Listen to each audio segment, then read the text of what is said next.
We spend so much of our lives trying to make the world fit us, trying to correct people, trying to explain ourselves, trying to get others to behave how we believe they should.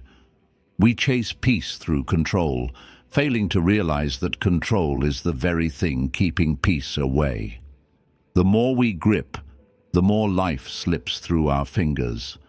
And that's where this quiet, powerful idea steps in like a whisper. Let them. Let them misunderstand you. Let them misjudge you. Let them choose things you don't agree with. Let them fail. Let them walk away.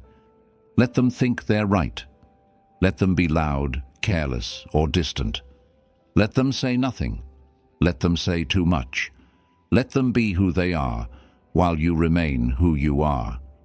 This simple phrase, let them, is not weakness. It's mastery. It's not apathy. It's clarity. Because trying to control people, how they think, how they speak, how they respond, drains your soul. You wake up already tired, already on defense, already rehearsing conversations that might never happen. And in doing so, you give your energy to everyone except yourself. You live your life in response to their choices, instead of in alignment with your own values.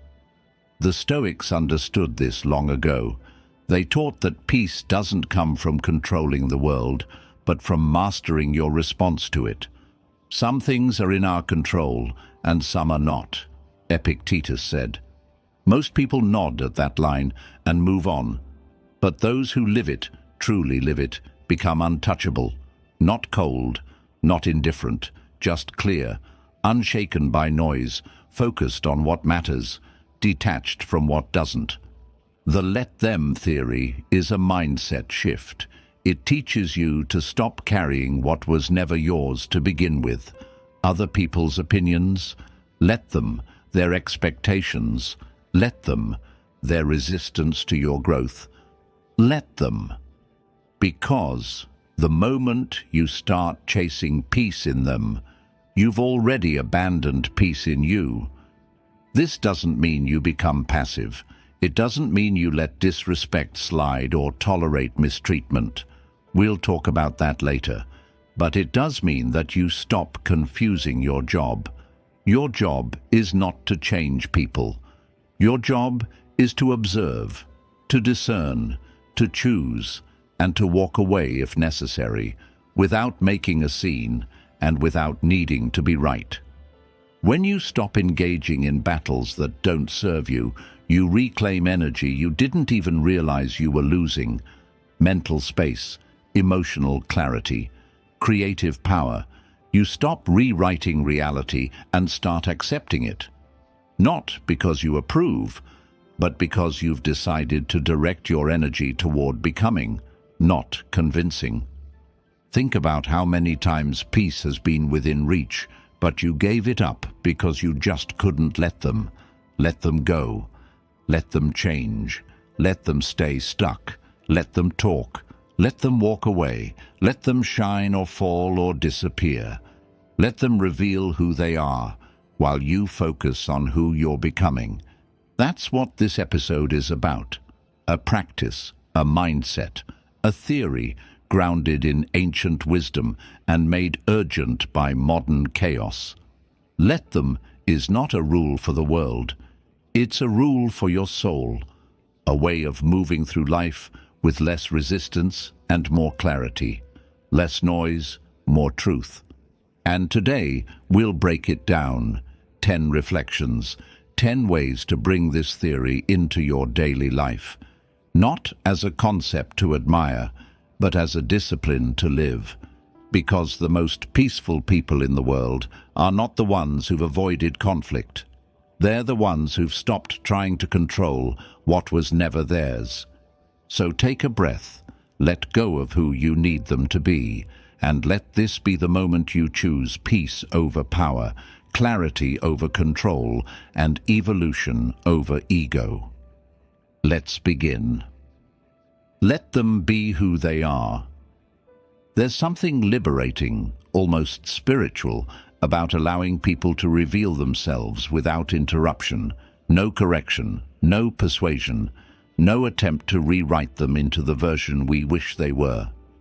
Just a quiet, calm observation of who they choose to be when no one is managing their behavior. This is where the let them mindset begins, not with judgment, not with silence loaded with resentment, but with genuine detachment, the kind that stems from understanding one simple truth. People are who they are, and your peace does not depend on them changing. But that's not how most of us live. We try to edit people. We try to fix, guide, persuade, correct, coach, argue, hint, manipulate, all in the name of connection, or loyalty, or love. And in doing so, we forget that true clarity comes not from who we want people to be, but from watching who they become when we stop trying to control them. Letting people be who they are doesn't mean you approve of everything they do. It means you're done wasting time trying to mold them into someone they have no interest in becoming. It means stepping back, not in anger, but in awareness. Because the more you try to change someone, the more they'll resist you, or perform for you, or resent you. But either way, you'll never truly know them. You'll only know the version they give you in response to your pressure. And that's dangerous, because it creates false connection. You believe you've changed them, guided them, helped them. But what you've really done is created a performance, a fragile harmony, one that will collapse the moment you stop holding it up. The Stoics would call this a failure of wisdom, because it reveals a misunderstanding of control, mistaking influence for power and change for growth. The wise path is different. The wise path says, let them talk, let them act, let them reveal themselves, because once they do, you can finally make a clear decision, not based on potential or fantasy, but based on truth. Letting people be who they are also protects you from self-deception. How many times have you ignored red flags because you thought you could change someone? How many times have you poured energy into potential rather than presence? How often have you seen what you wanted to see and suffered for it? That suffering is not noble. It's not love. It's attachment mixed with illusion, and nothing destroys peace faster. But when you adopt the let them mindset, you begin to notice things more clearly. You watch how people speak to others when they're not trying to impress you. You observe how they handle stress, disappointment, success. You don't react, you reflect. You don't project, you perceive. And that perception becomes power. Not power over them, but power within you. The power to choose who you allow in, who you invest in, who deserves access to your energy. You also stop chasing compatibility. You realize that if someone requires your constant effort to remain close, they're not really close. They're being carried. And while love, friendship, and connection all require work, they should never require you to abandon yourself just to keep the other person comfortable. Letting people be who they are also means giving them the space to fail, to lie, to disrespect, to reveal their true values. And instead of reacting with rage or heartbreak, you respond with clarity. Thank you for showing me. Now I know. That response doesn't come from weakness. It comes from sovereignty, from knowing your standards so deeply that you don't need to scream them at others. You just walk away when they're violated. This mindset also sets you free from the exhausting cycle of over-explaining. If you feel misunderstood, let them. If they misinterpret your silence, let them. If they think your distance is arrogance, let them. Because your job is not to convince people of your worth. Your job is to live it. And those meant for your life will see it. The rest, let them fall away. It's not easy, especially when you care, especially when you see the potential in someone. But wisdom means letting go of what someone could be and making decisions based on who they are. That's not cynicism, that's clarity. So ask yourself, who in your life are you still trying to shape, fix, or save? What would happen if you just stopped, not with bitterness, but with peace? With the quiet knowing that when you let people be who they are, you finally make space for who you are meant to become. Let them show you. Then decide. Detachment brings peace. There is a specific kind of exhaustion that comes from carrying what was never yours to hold. The thoughts of others, their choices, their mistakes, their moods, their silence, their reactions.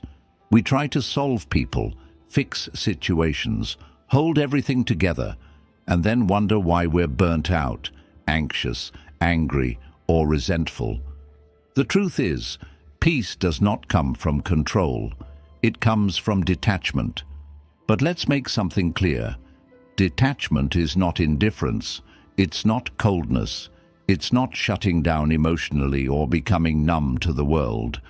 Detachment is the conscious decision to release what you cannot control and to reclaim what you can.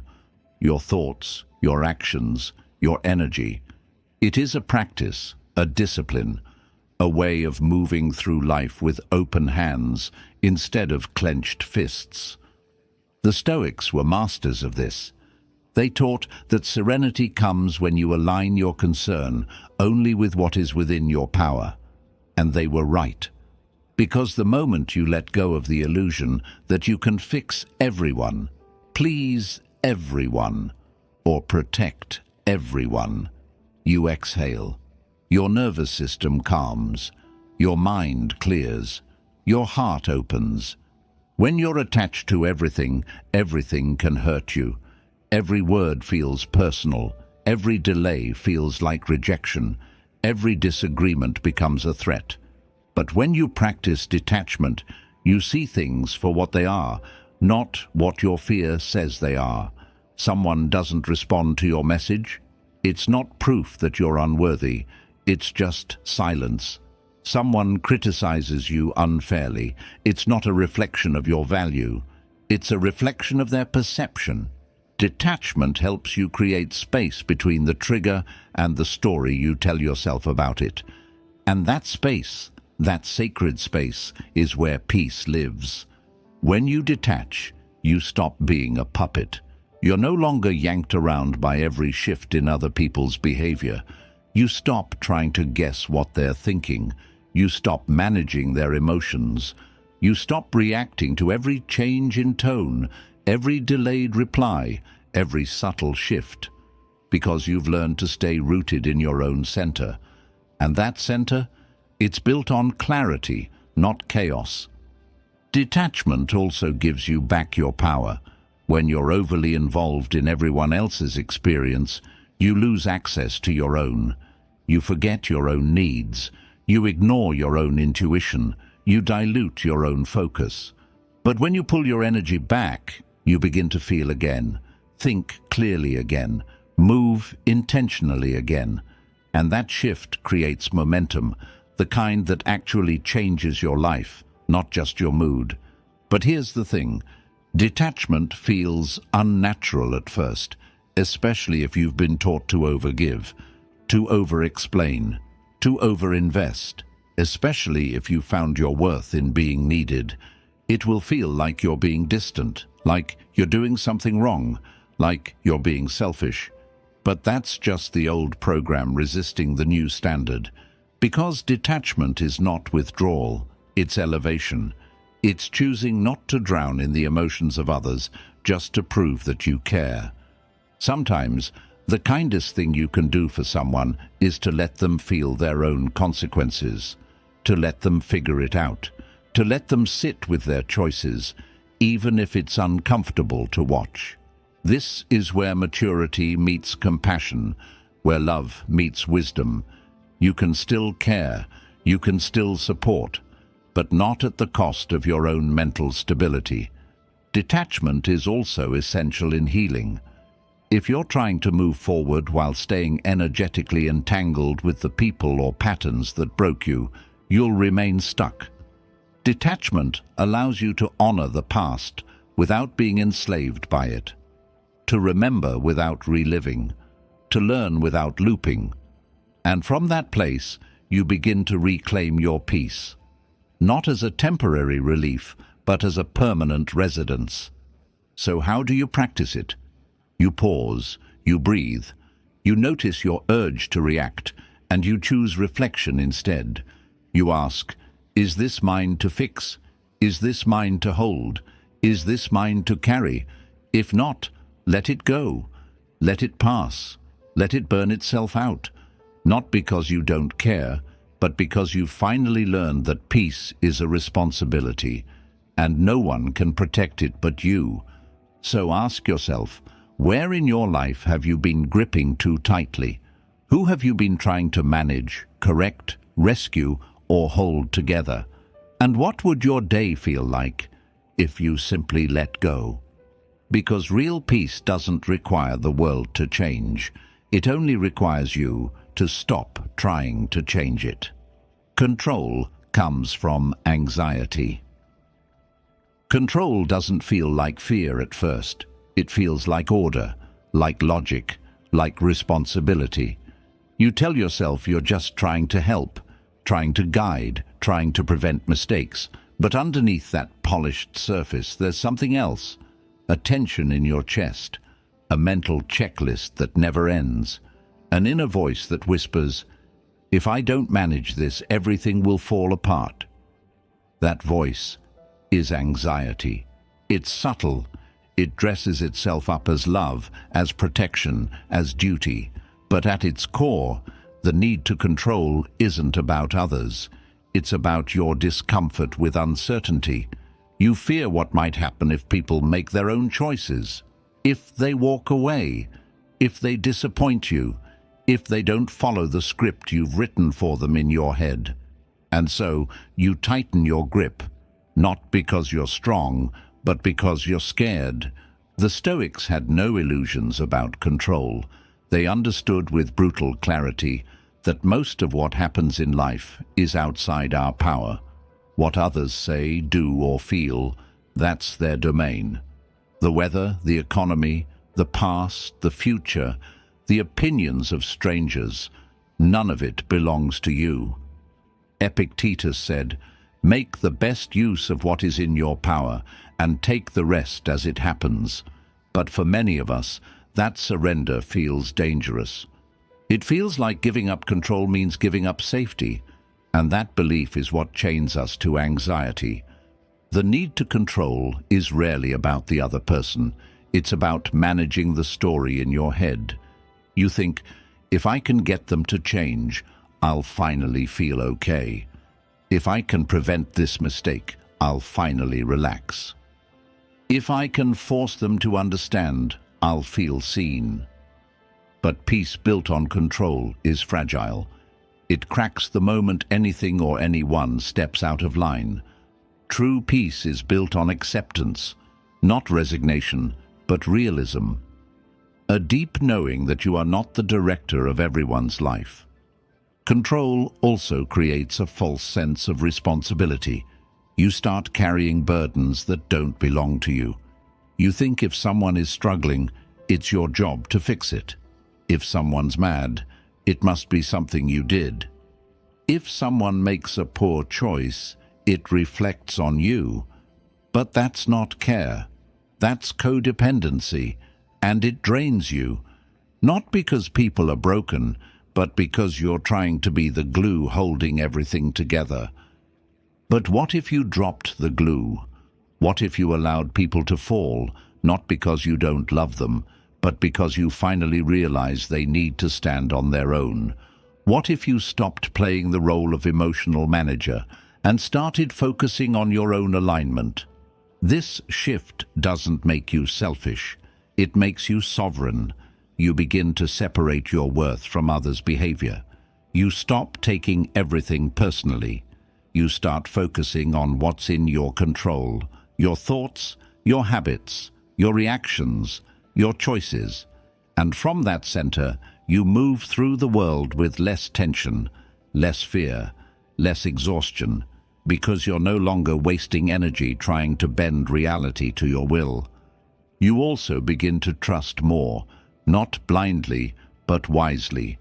You trust that other people have their own lessons to learn, that they'll grow, or not, on their own timeline, that your silence can speak just as loudly as your words, that walking away is sometimes more powerful than holding on.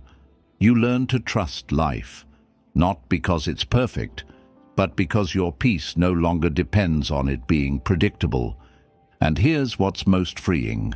When you stop trying to control others, you create space for them to be real, and in that space, they'll either rise or reveal.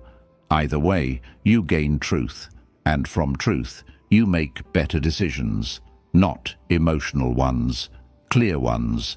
So ask yourself, where in your life are you confusing control with care?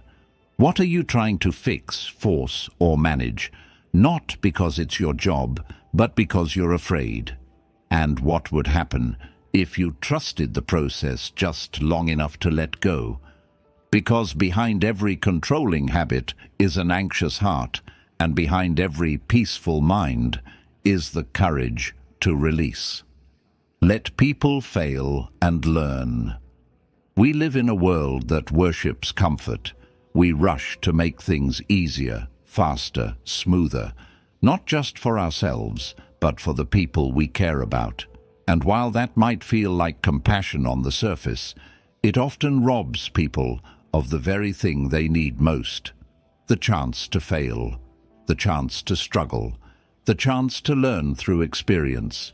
Letting people fail isn't cruelty, it's wisdom, it's restraint, it's the strength to step back and allow someone to meet the edge of their own decisions. Because no matter how clearly you explain, how lovingly you warn, or how desperately you try to help, there are lessons that only pain can teach. And sometimes the most loving thing you can do is nothing. But this is hard, especially if you're someone who feels deeply. You see someone heading toward a mistake, and everything in you wants to interfere, to fix it, to rescue, to say, "Don't do that. I've been there. I know how this ends." And maybe you do know. Maybe you're right. But the truth is, knowledge without experience often doesn't stick. People rarely change because of what you say. They change because of what they feel, because they touched the stove, because they lost something they didn't realize they were taking for granted, because they had to sit in the silence they created. The Stoics understood this deeply. They taught that suffering wasn't the enemy, it was the crucible of transformation. Seneca said, "Difficulties strengthen the mind, as labor does the body." We don't grow from comfort, we grow from contact with reality, and reality doesn't soften itself for the sake of your emotional protection. It teaches by exposing you to the truth. Letting people fail is honoring that process. It also honors boundaries, because when you're always rescuing, you're always involved. And when you're always involved, you're always entangled in someone else's journey. You take on guilt that isn't yours. You shoulder burdens that were never meant for you. You get caught in emotional cycles where you're the fixer and they're the one who needs fixing. That imbalance slowly poisons the relationship. You begin to resent them. They begin to rely on you in unhealthy ways. And eventually, neither of you grows. But when you let go, when you allow space, something shifts. You stop trying to protect people from their own lessons. You stop trying to play the role of hero or martyr. You simply allow, not because you don't care, but because you finally understand that care without space becomes control. This is especially true in relationships, with family, with partners, with friends. We think love means prevention, that if we care enough, we won't let the people we love suffer. But that's not love. That's fear. Fear that their failure reflects on us. Fear that their suffering will make us uncomfortable. Fear that if they hurt, we'll hurt too, and we don't want to face that pain. But pain is part of the process, and avoiding it just postpones the growth that could have been. Letting people fail also requires trust, not blind trust in them, but trust in life. Trust that even if things fall apart, they'll land somewhere better. Trust that the discomfort will become clarity, that the mistake will become memory, that what looks like a setback is really a setup for strength.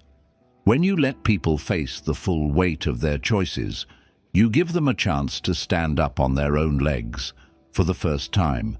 And what if they don't? What if they fall harder than you expected? What if they don't recover quickly or at all? Even then, their journey is still theirs, and your job is not to interrupt it, but to respect it, to support when asked, not to control when uninvited. So ask yourself, who are you trying to save right now? Who are you protecting from pain?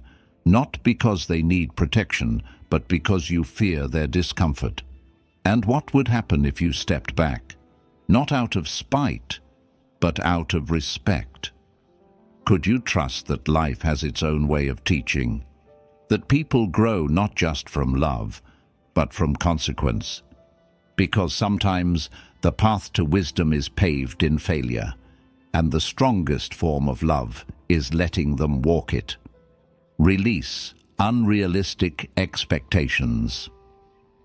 There's a quiet form of suffering that hides beneath most of our frustration. It's not loud, it's not dramatic, but it lingers. It shows up in small disappointments, in unspoken tension, in subtle withdrawal. And if you trace it to its source, you'll almost always find one thing: expectations that never matched reality. We expect people to behave the way we would, to care the way we care, to notice what we notice, and when they don't, we take it personally. But here's the truth most people avoid. Expectations are premeditated resentments. They're assumptions dressed up as fairness. They make us believe we're asking for something simple, something obvious, something anyone with a good heart would naturally do. But those assumptions are built on our wiring, not theirs. And when we impose them on others, we set ourselves up for disappointment and them up for judgment. The Stoics warned against this trap. They taught that the wise man doesn't get angry when people act like people. Marcus Aurelius wrote, "When you wake up in the morning, tell yourself, the people I deal with today will be meddling, ungrateful, arrogant, dishonest, jealous, and surly." Not because he was cynical, but because he understood the value of preparation, of seeing reality as it is, not as we wish it to be. Unrealistic expectations are the enemy of peace. They place your emotional state in the hands of someone else's behavior. You feel loved only if they text you back on time. You feel respected only if they say the words you hoped they would say. You feel seen only if they respond exactly how you imagined they should. And when they don't, you spiral, you take offense, you create stories in your mind. They don't care. They're selfish. They should know better. But the truth is, they're just being them. You're the one assigning extra meaning. Releasing unrealistic expectations doesn't mean you stop having standards. It means you stop projecting your standards onto people who never agreed to them. It means you allow people to reveal what they are capable of, without turning that into a commentary on your worth. This shift is powerful. It allows you to receive others as they are, not as projects, not as tests, not as characters in your story, but as people, flawed, inconsistent, complicated, and often unaware. And from that place of acceptance you can make clear decisions, not based on disappointment, but based on alignment. Is this behavior something I'm willing to live with? Is this person operating in a way that supports my peace? If yes, great. If not, you walk. Not because you're angry, because you're clear. Most of the time, people are not trying to hurt us. They're just being themselves, acting from their own fears, their own patterns, their own priorities. When we expect them to read our minds, to share our values, or to meet us at levels they've never even visited, we create suffering for both of us. And then we call it betrayal. But it's not betrayal. It's a mismatch.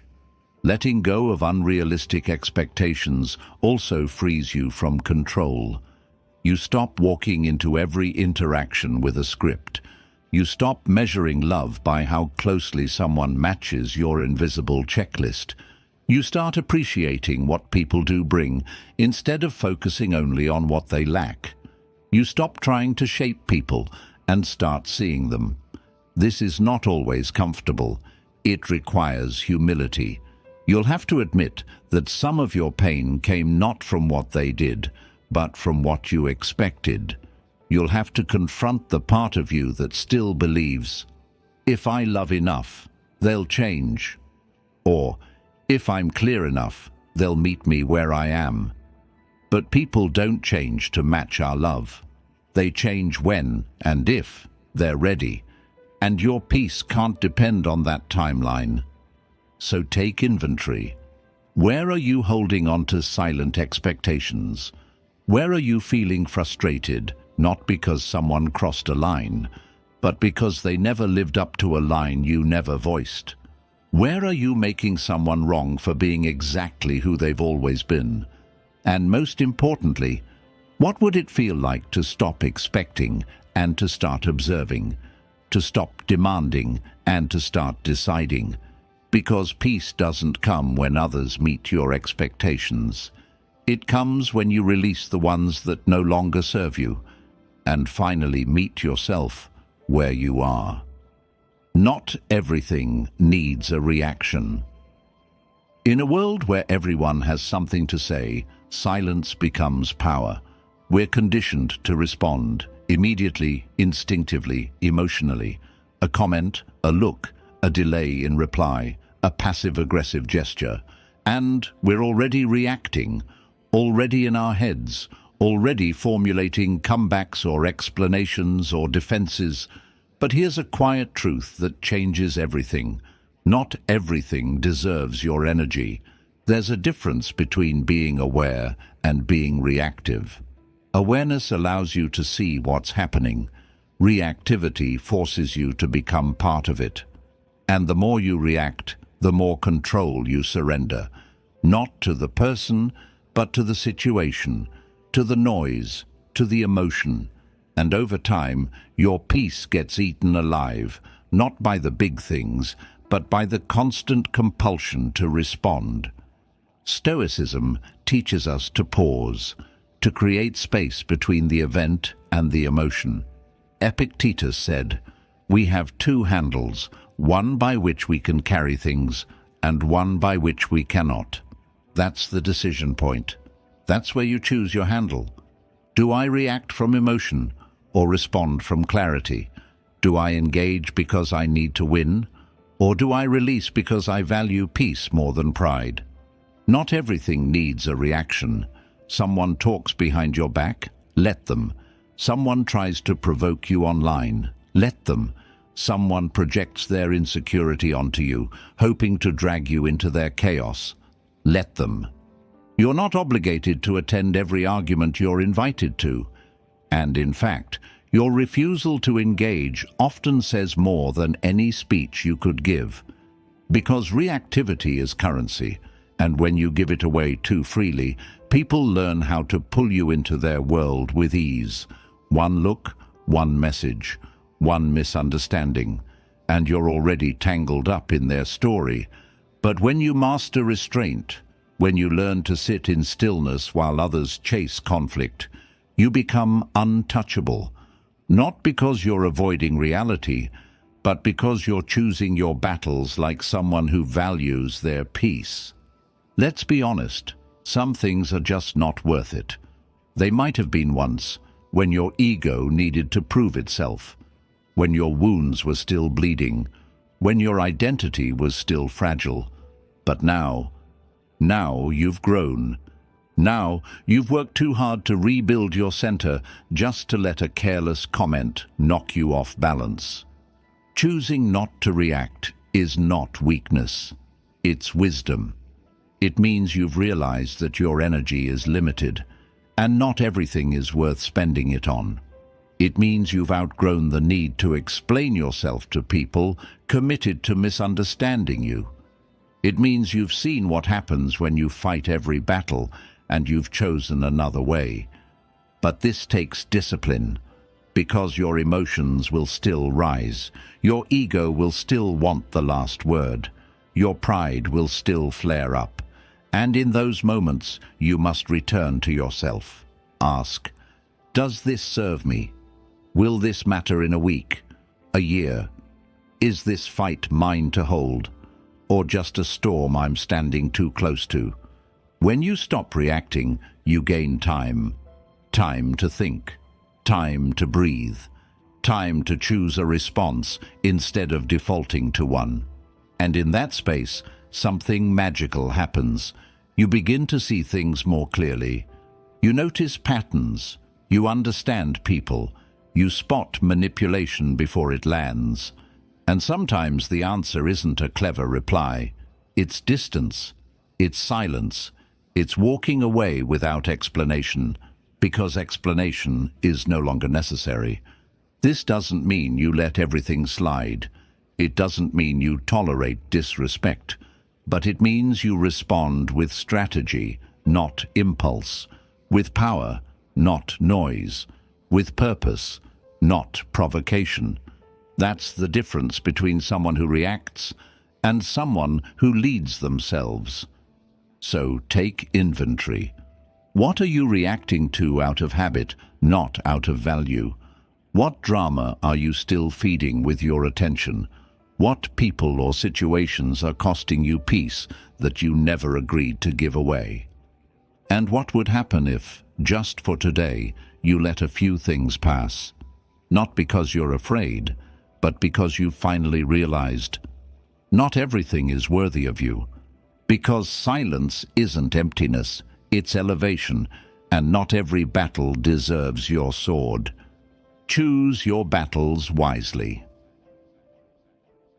There's a kind of strength that doesn't announce itself. It doesn't roar.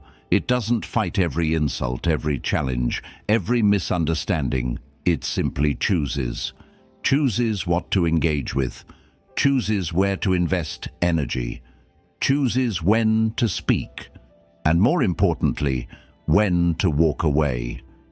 Because wisdom isn't just knowing how to win. It's knowing which wars are worth the wounds. In the let them mindset, this is the fine line that must be drawn. Letting go does not mean you tolerate everything. Peace is not passivity, and boundaries are not optional. Some battles must be fought, some lines must be drawn, some silence must be broken, but not everything deserves your fire. And if you burn for every offense, you'll have nothing left when it really counts. There's a saying, never wrestle with pigs. You both get dirty, and the pig likes it. It's crude, but true. Some people are not looking for resolution. They're looking for reaction. They feed on conflict, on chaos, on the attention they get when they pull you out of your character. And the moment you respond emotionally, they win. Not because they're right, but because they've redirected your energy away from your purpose and into their drama. The Stoics knew this trap well. Marcus Aurelius wrote, "You always own the option of having no opinion." That's power. Choosing not to form an opinion, not because you're uninformed, but because you refuse to let your mind be hijacked by things that don't matter. Because you understand, every opinion is a form of investment, every word is a seed, every reaction is a doorway you either open or walk past. But this doesn't mean you allow disrespect to walk all over you. Quite the opposite. Choosing your battles means you do fight, but only when it serves something greater than your pride. You confront, not to punish, but to protect. You speak, not to dominate, but to clarify. You draw the line, not because you're angry, but because you've defined your values, and anything that crosses them must be met with resistance. Too many people confuse peace with avoidance. They stay silent when they should speak. They let behavior slide that erodes their self-respect. They let it go out of fear, not out of wisdom. But if you let everything slide, you're not peaceful, you're passive. And eventually that passivity turns to resentment, quiet, corrosive, internal, until one day you explode, not because of one incident, but because of the 1,000 things you never addressed. So yes, choose your battles, but choose them with intention, with discernment, with clarity.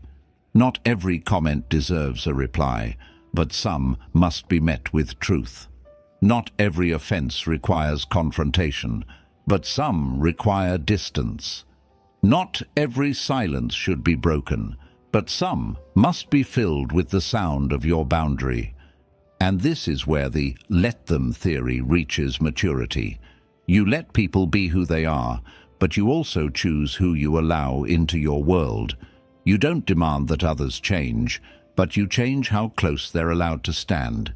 You don't fight to convince, you walk in your truth and let your standards do the talking. Choosing your battles also means protecting your energy. Ask yourself, what am I really fighting for here?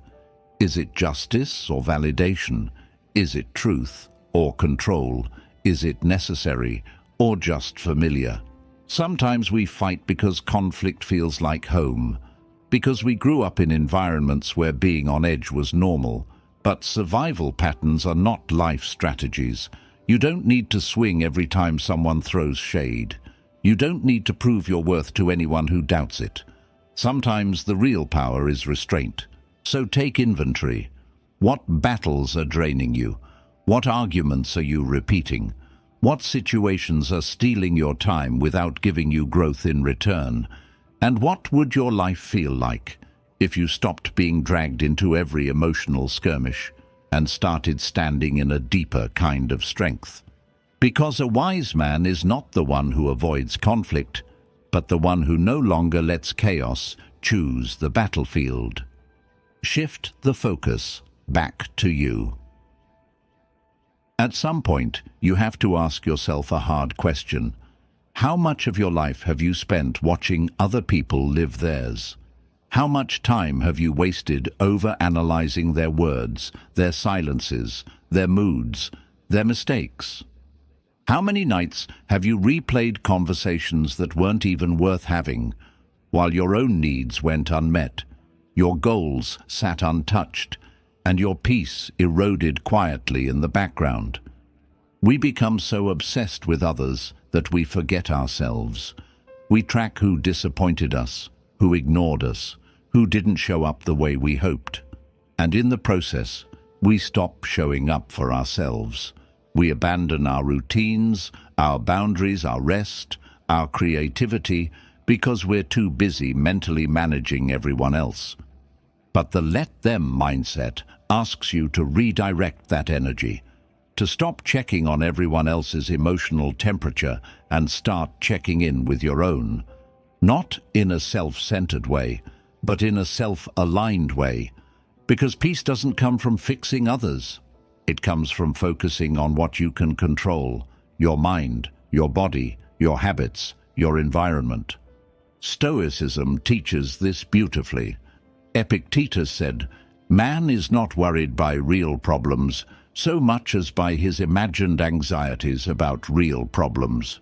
And what are those imagined anxieties? if not a constant obsession with how other people think, act, or respond. We live in stories more than reality. What did they mean by that? Are they mad at me? What if they never forgive me? These loops don't heal anything.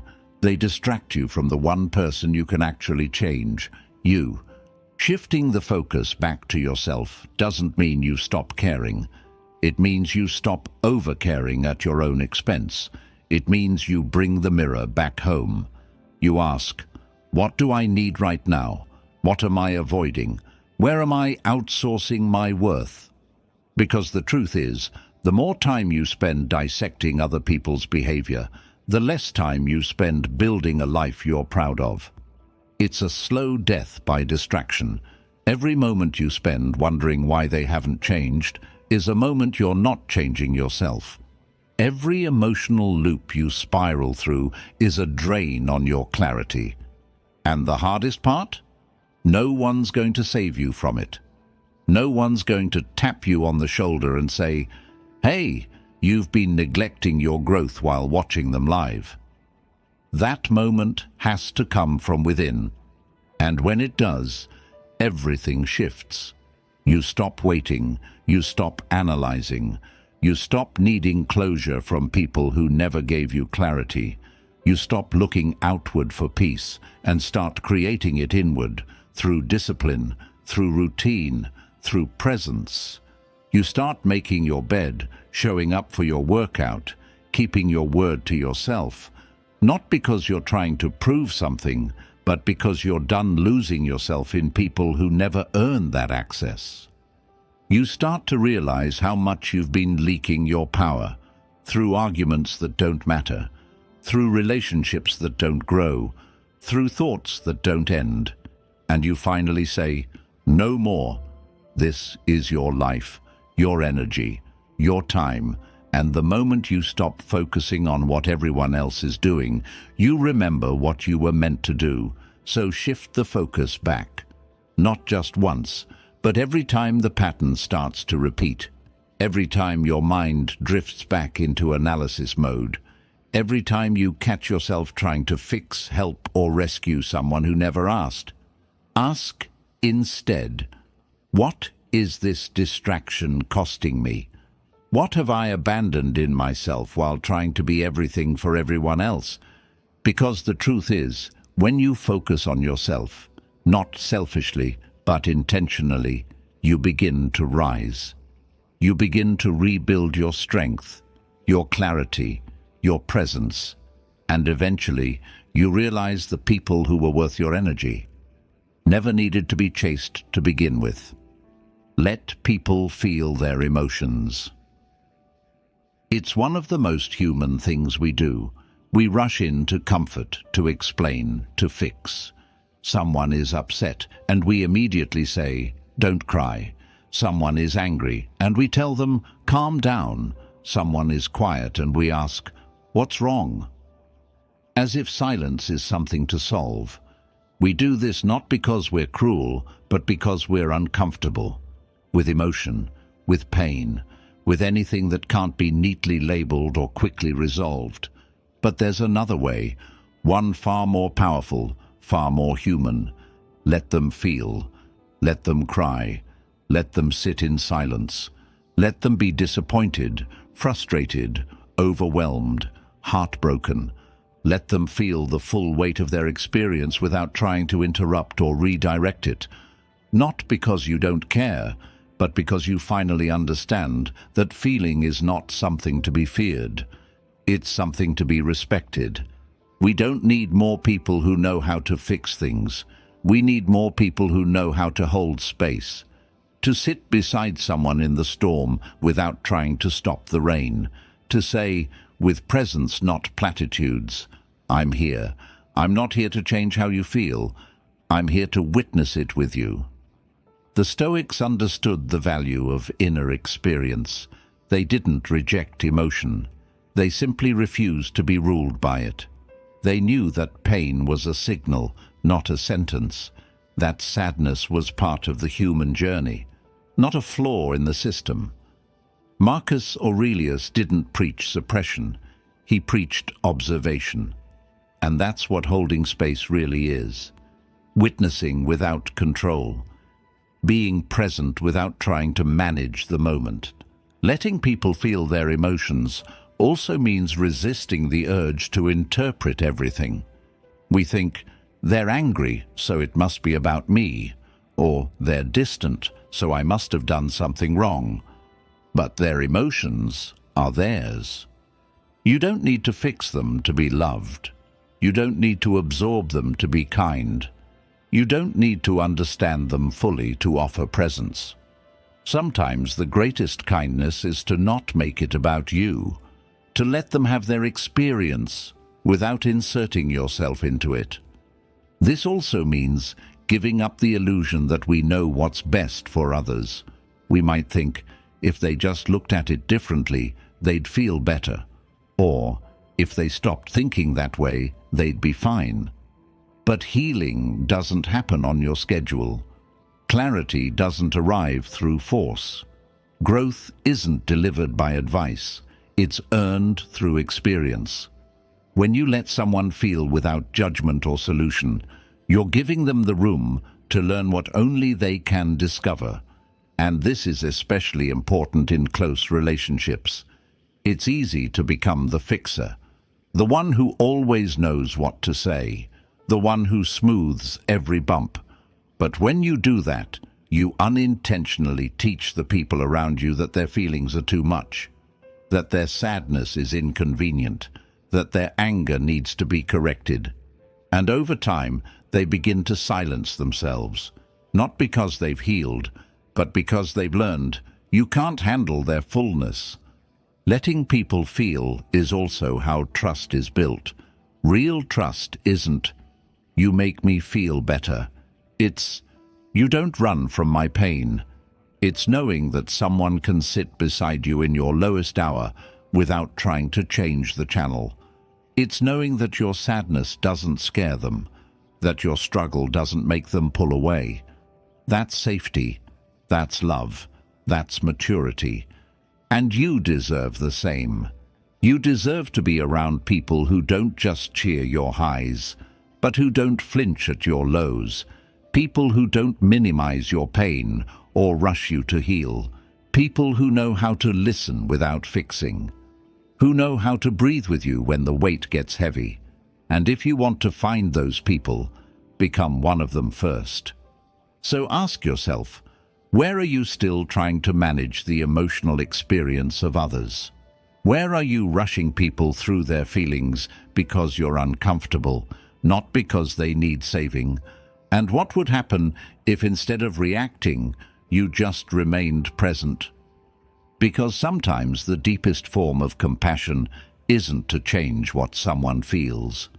It's to sit with them long enough that they remember they're not alone.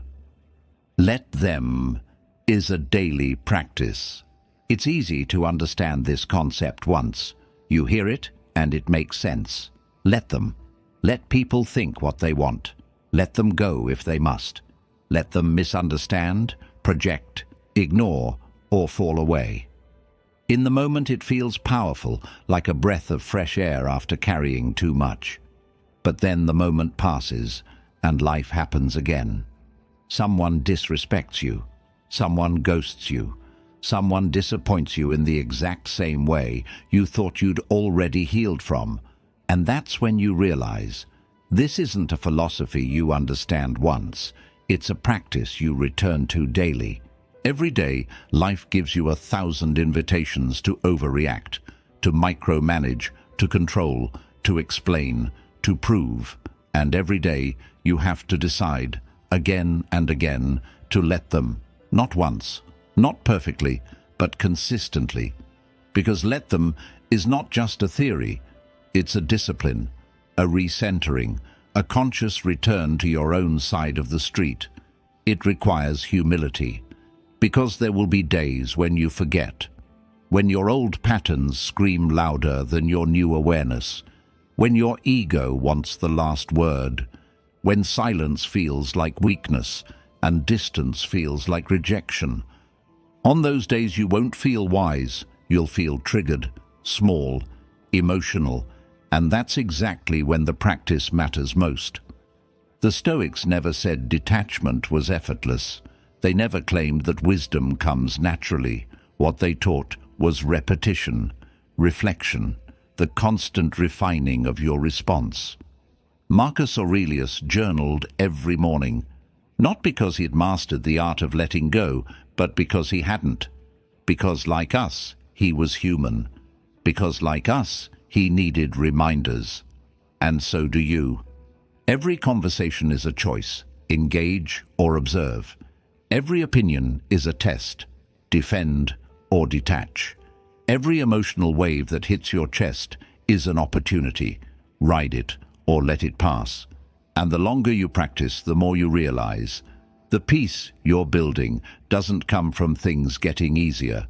It comes from you getting clearer, stronger, softer where it matters, and unshakable where it counts. Let them is also a healing mantra. It teaches you to stop begging for closure. Stop chasing understanding from people who aren't capable of giving it. Stop correcting stories that were never based in truth to begin with. Instead, you learn to say, let them think what they think. Let them feel how they feel. Let them go where they need to go. And I will remain here, steady in myself. But none of this happens in theory. It happens in the moments you want to send that message, but delete it instead. In the moments you want to correct the lie, but choose silence. In the moments you want to fight for your side, but walk away with your dignity intact. That's the practice. That's where the muscle is built. Quietly, privately. Not for the world to see, but for your soul to feel. And you'll slip. You'll speak when you should have stayed quiet. You'll overthink. You'll overreach. That's okay. The practice isn't perfection. It's return. Return to center. Return to peace. Return to your breath, to your values, to the question that anchors it all. Does this deserve me? Because that's what this mindset protects. You. Not from pain, not from loss, but from self-abandonment. It keeps you rooted in who you are, even as the world pulls at you from every direction. And over time, it becomes more than a practice. It becomes your posture, your presence, your power. So the next time you feel that familiar tug, the urge to explain, to fight, to fix, pause, breathe. Whisper it to yourself if you must. Let them go. Let them think. Let them stay small if they need to. Let them walk their own road while you walk yours with grace. Because every time you choose peace over reaction, you strengthen the quiet voice within that says, I'm not here to control, I'm here to grow, and that's a choice you make, not once, but every single day. There's a quiet kind of transformation that happens when you stop fighting for control and start choosing peace.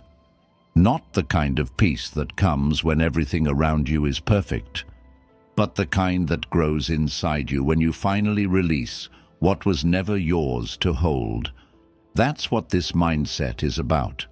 Not becoming distant, cold, or detached from life, but becoming closer to yourself than you've ever been. You stop forcing, you stop fixing, you stop begging for understanding from people who are committed to misunderstanding you, and you begin to trust, deeply, patiently, that what's meant for you will not need to be chased, explained, or defended. You stop reacting to every shift in someone else's energy, and you start honoring your own. Let them. 2 simple words, but within them is a life of freedom, a life where you no longer tie your emotions to other people's choices, a life where your energy is no longer scattered across a battlefield you didn't choose, a life where your power is rooted, not in control, but in clarity. Let them pull away. Let them talk. Let them stay the same. Let them walk out. Let them show you who they are and believe them the first time. You don't have to change anyone. You don't have to prove anything. You don't have to rescue what's trying to fall apart. Your job is to stay centered, grounded, and honest with yourself. This is the practice. Every day, in small moments, in silence, in the pauses between thought and action, choosing peace over pride, presence over panic, growth over noise. Because when you master the art of letting them, you finally begin the process of becoming you.